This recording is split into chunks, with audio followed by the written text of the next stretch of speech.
Сәлем бәріне. Бүгін 22-де үшінші есепті шығарамыз.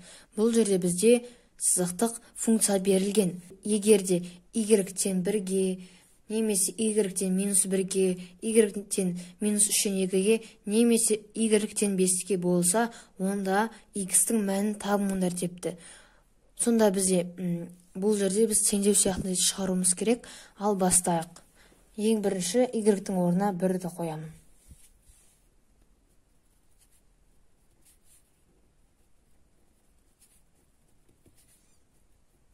Енді бізде теңдеу болғандықтан x-ті сол жаққа жіберу керек. Тен 1-ді қойып азайтамыз 7-ден 7,2-ні. Сонда x тен 1-ден 7,2-ні азайтқан кезде шығады -6,2 саны. Бұл жерде сонда біз бөлшекке айналдыруымыз керек сандарды.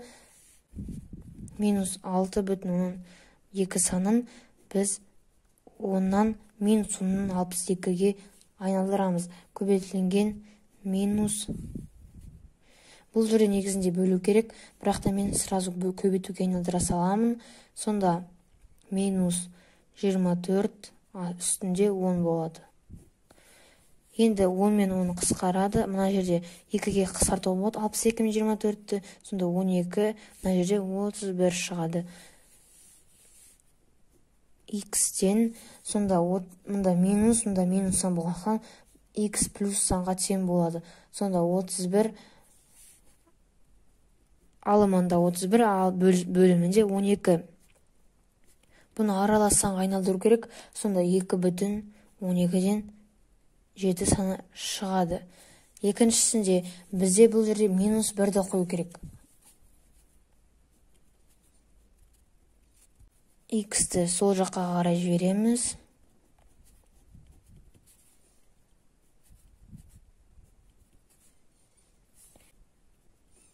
Бұл санды біз бөлшек санға айналдырсақ, 5, мына жерде шығады 12. X-тен мұнда -1 азайтылған 7,2 тең болады 8,2. Оны бөлшек санға айналдырсақ, -82. Ал мұнда 82, ал бөлімінде шығады 10. Бұл да бізде қысқарады. 2-ге қысқарады 5. Мына жерде 82-ні 2-ге қысқартсақ 41 шығады. Сонда x-тен бізде шығады -41. 5-тен -41 көбейтілген деп сразу жаза салам айтқандай. Бұл жерде -5 сонда алымына кетеді. Ал бөлімінде 12 болады. 5 пен 5 қысқарады. X-тен болады.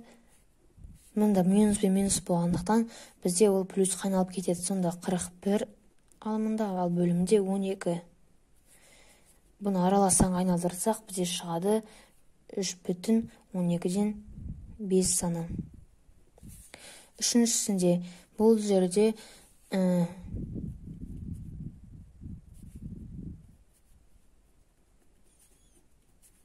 тен минус 2. Мына -2,4 санын бөлшек санға айналдырып алайық. Сонда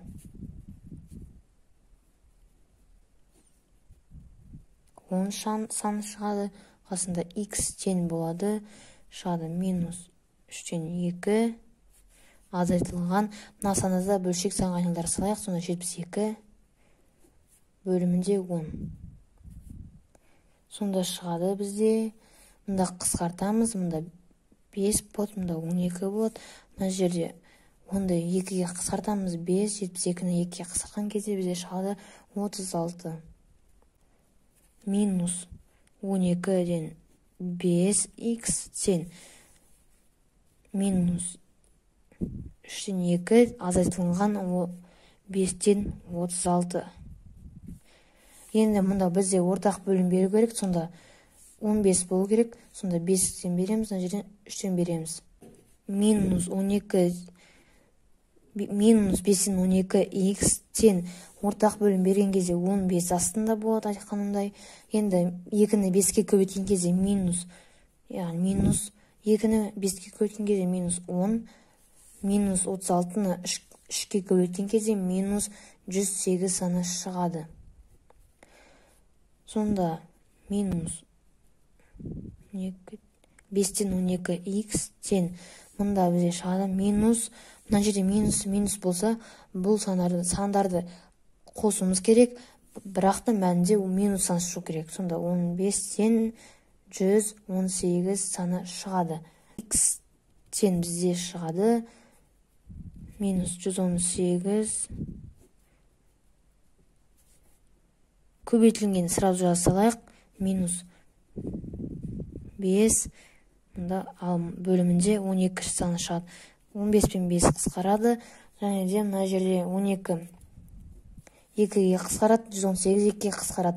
Сонда 118-ді 2-ге бөлсек 59, 12-ні 2-ге бөлсек 6 саны шығады. Сонда бізде шығады x-тен 59. Мына жерде 5 бізде 1, мына жерде 3 қалады. Сонда 3-ті 6-ға көбейтсек шығады 18.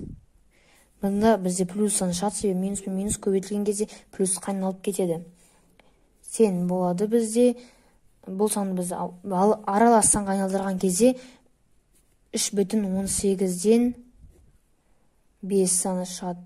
Төртіншісінде бізде y-тің орнына 5 санын қою керек. Сонда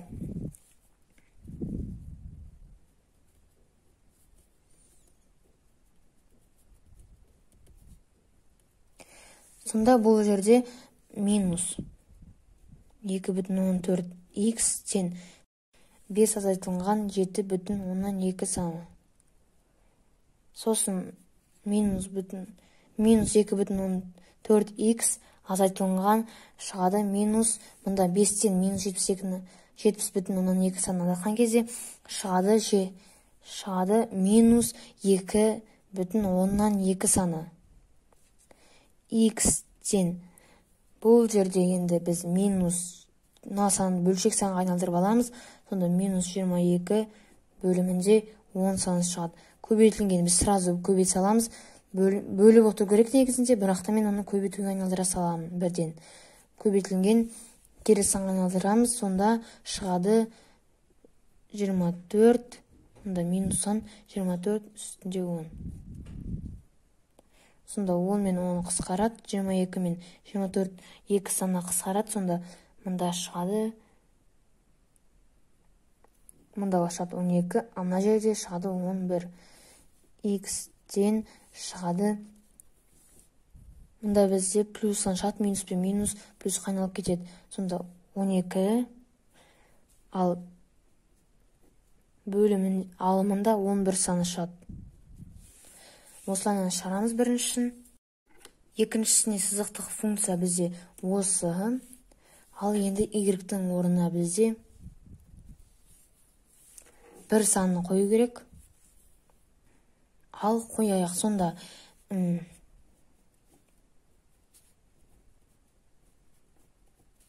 қосылған 6x-тен бізде 1. Сосын x жазамыз, тен жазамыз, 1 азайтылған 2-ден 3. Мұнда бізде бірге ортақ бөлім келтіреміз 3 санын. Сонда бізде шығады бұл жерде сонда 6x-тен 3-тен 3 азайтылған 2, 3. Мұнда 3-тен 2-ні азайтқан кезде шығады 1. Сонда 6x-тен 3-тен 1, x-тен 3-тен 1. Мен сіздерге бөлуді қалай шығаратын көрсетейін, егер сіздер түсінбей жатсаңыздар, бөлінген 6-ны жазамыз. Бұны біз сразу бөле сала алмаймыз, себебі бізде ондай заңдылық жоқ. 6-ның астында 1 бар деп елестетеміз, және де 3-тен 1 көбейтілген айналдырып тастаймыз, және де бөлініп жатқан сан бізде кері санға айналып кетеді. Сонда үстінде 6 болса, ол астына 6 кетіп қалады да үстінде 1 болады. Сонда x-тен 18-ден 1 санына. Келесі екіншісінде бізде y-тен -1-ге.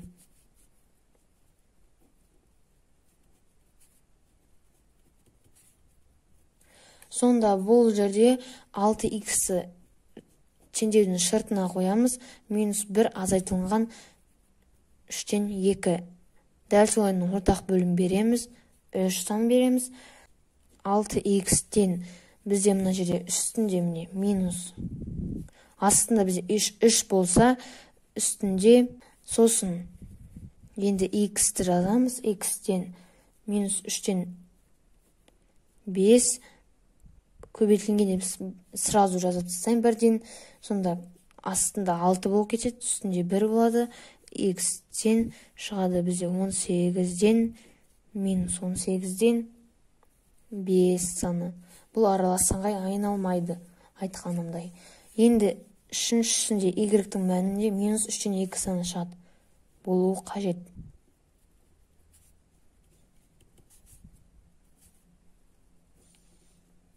Енді жашан сыртында 6x-тен -2-ден 3 қосыл азайтылған 3-тен 2.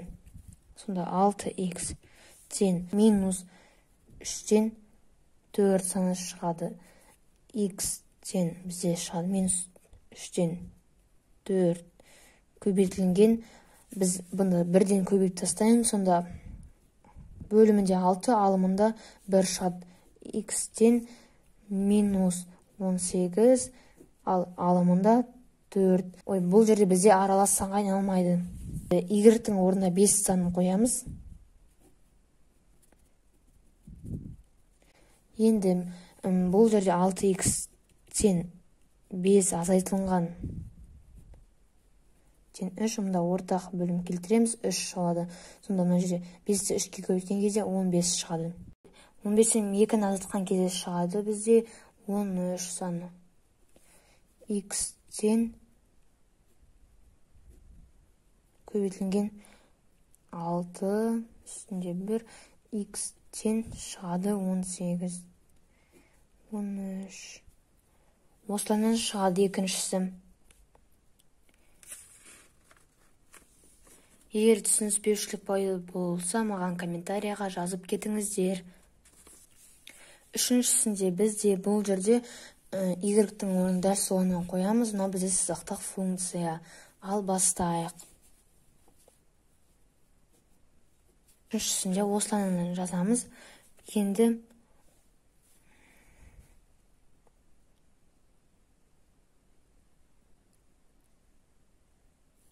Енді x-ті дәл солайынан шетіне қалдыра саламыз. x-тен 1 азайтылған 7,5 деп жазамыз. Енді бізде мынау санды 7,5 санын бізге бөлшек санға айналдырып алу керек. x-тен 1 азайтылған 75-тен 10-75 шығады. Бұны да қысқартып аламыз. Бұл жерде 5-ке қысқарады, 2 мұна жерде, ал үстінде шығады 15. Бірге ортақ бөлім беру керек. Ол ортақ бөлім бізде 2-ге тең. Яғни мына бөліміне қараймыз 2-міне. Тең, сонда шығады бізде -2. Сонда 2-ден 15 азайтқан кезде шығады -13. x-тен -2-ден 13, 3, 8-на біз минус сан. Сонда қысқартамыз. 2 мен 8 қысқарады. 1, 4, мұнда қысқармайды. Сонда x-тен шығады минус көбейткен кезде плюс сан шығады. Сондықтан да плюс санды жазамыз. 3, бөлімінде 3, ал алымында шығады 52 саны. Тең. Бұны біз аралас санға айналдырамыз, себебі алымы бөлімнен үлкен. Сонда 17,3-тен 1 саны. Екіншісінде -1-ді қоямыз егеріктің орнына. Тежеудің сыртына x санды қойып, -1-ден 7,5 санын. Сонда шығады -3-тен. Сонда шығады -8,5 сан. Бірақта мен оны бөлшек санға сразу айналдыра салайын. Сонда 10-85 жазамын. X-тен -85, ал бөлімінде 10 көбейтілген -8 бөлімінде. Бұл жерде қысқаратын сандар, ол 2-ге қысқаратын сандар. 5, ана жерде 4. X-тен 85 4-ге көбейткен кезде шығады. Сонда шығады 340 бөлімінде шығады 15. Бұл жерде бізде сандарды қысқартуға болады. 5-ге қысқартамыз 3, ал мына жерде шығады 340-ты 5-ге бөлген кезде шығады 68. Сонда 68, бұны біз араласаңға айналдырсақ шығады 22,3-тен 2 саны. Мен осылайынан 7,15 санын 10-75 санына айналдырып алдым. Бұл сан тағы да қысқарады. Өздеріңіз білетін шығарсыздар. 2, мына жерде 15. Енді x санын сыртқа шығарамыз. Тен минус азайтылған 15-тен 2-15. Сонда тен, мұнда біз ортақ бөлім келтіреміз. 6 санына ортақ бөлім келтіріс үшін бізде бұны 3-ті 2-ге көбейту керек, ал 2-ні 3-ге көбейту керек. Бөлімінде 6, ал алымында -4 азайтылған 45. Енді -8-ін 3x-тен шығады -6-дан 49 саны. Енді x табу керек. Сонда -6-дан 49 көбейтілген -3-тен 8. Енді қысқартамыз. Бұл жерде бізде шығады 6 мен 8 қысқартамыз 2-ге. Сонда 3, мұнда 4 саны шығады. Енді x-тен болады 49 4-ге көбейткен кезде 196 саны бөлімінде 9 саны. Тен 21,9-дан 7. Енді 4-шін жазайық.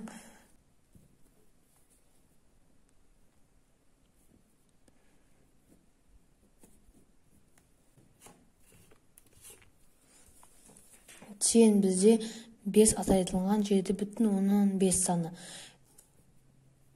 -8-ден 3x-тен 5-тен 7,15 саны азайтқан кезде шығады бізде 2,15 саны. -2,15 саны шығады. Тен болады. Бұл санды біз бөлшек санға айналдырған кезде -2-ден 5 саны. Енді x табу керек. X-тен -2-ден 5 көбейтілген -3-тен 8. Сонда x-тен шығады. Мұнда қысқарады сандар. 2 мен 8 қысқарады екен, мен енді көріп қалдым. 1, мұнда 4. Сонда болады, бөлімінде 3 саны болады, ал алымында шығады 20 саны.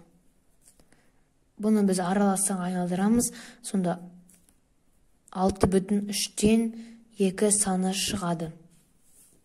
22-де 4-ші есепті шығарамыз. Бұл жерде функцияның графигін салыңдар депті. Яғни бізде мынау функция, және де бізге график сызылу керек. Сонда график деген бізде бұл x-қа және де y-ге тең 2 түзу сызықтарды сызуымыз қажет.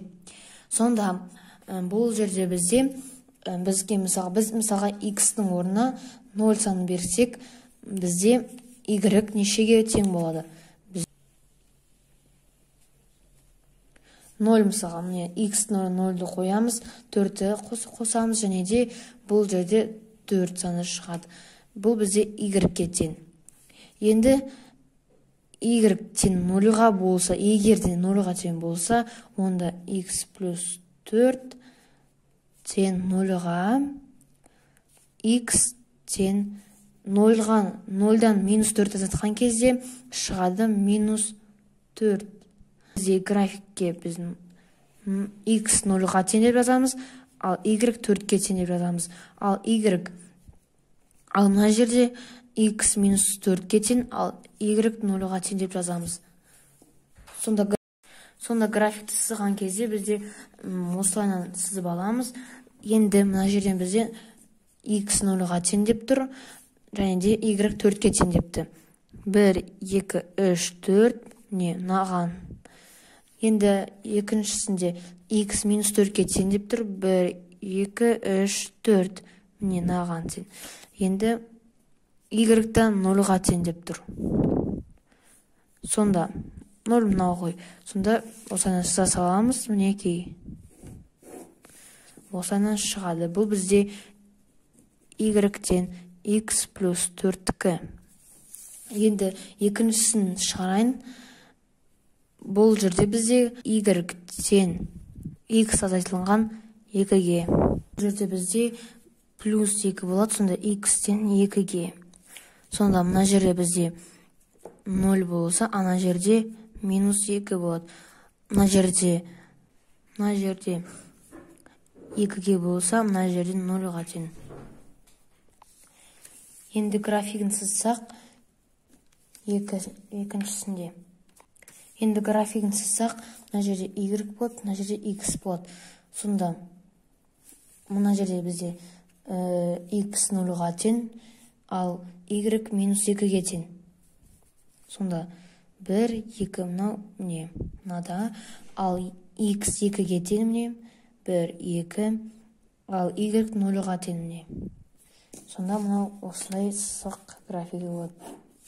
Бұл бізде y тең x азайтылған 2-нікі. Енді үшіншісін жазайық.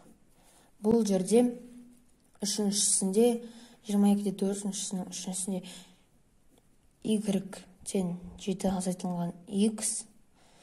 Сонда x тең 0-ға болса, сонда y тең